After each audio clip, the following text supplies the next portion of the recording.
Welcome to Larry Reidy's America, where we honor the quiet giants whose work saved lives and defined hope. Today we remember a man whose name once echoed throughout playgrounds, hospitals, and homes, not because he wanted to be remembered, but because he saved the lives of millions. This is the story of Dr. Jonas Salk, the scientist who stared down a terrifying disease and gave the world the first real weapon against it. Jonas Salk was born on October 28, 1914, in New York City.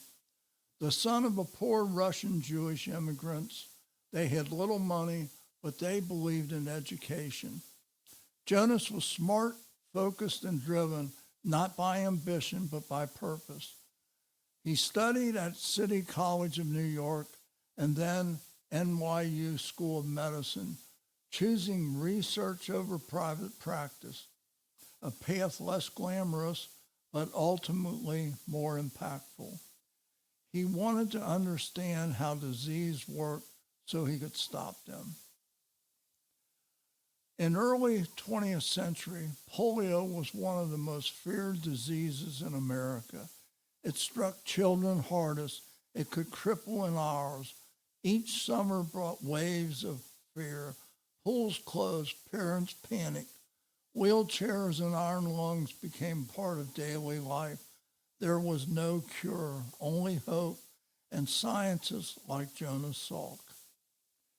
In 1947, Salk joined the University of Pittsburgh and began his life's work, developing a safe, effective vaccine against polio.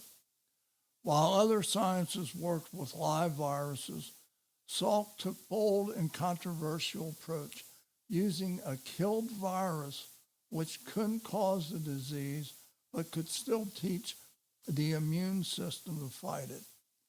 After years of research and trials, including the largest vaccine field trial in U.S. history in 1954, involving over 1.8 million children, the verdict came after years of research and trials. It worked. When asked on national TV who owned the patent to the vaccine, Salk replied, "There is no patent. Could you patent the sun? He could have become a billionaire, but he refused to profit from the vaccine that will wipe out a global threat." That moment said everything about the man. It wasn't about fame. It was about humanity. Salk found the Salk Institute for Biological Studies in 1963, a world-renowned center for medical innovation designed to encourage the next generation of thinkers. He continued working on vaccines, including the efforts to fight HIV late in life. He passed away on June 23, 1995, at the age of 80. But his work still echoes in every syringe that prevents disease, in every child who runs and plays free from paralysis. I need help. Jonas Salk didn't run for office. He didn't lead an army, but he protected generations and gave parents back their peace of mind.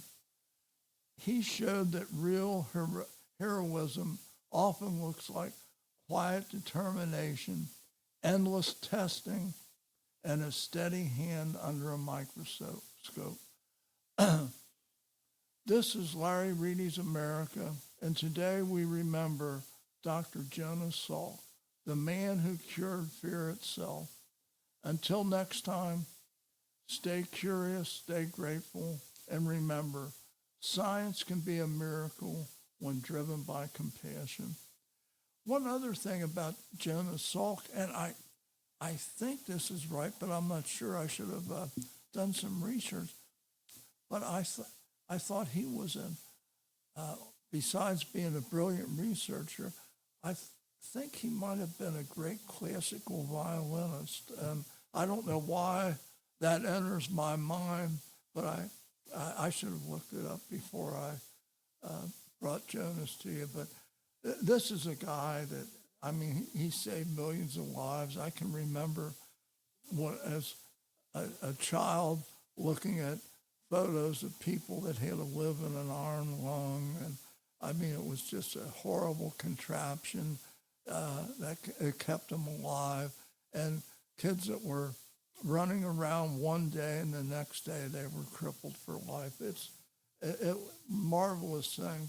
And again, boy, I'll tell you, his vaccine for the cure, and I mean, I can remember getting my polio vaccination.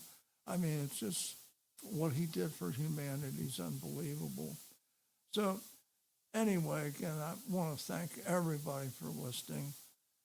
And let's go out with the national anthem. God bless you. God bless the United States of America. And I will talk to you on the next podcast.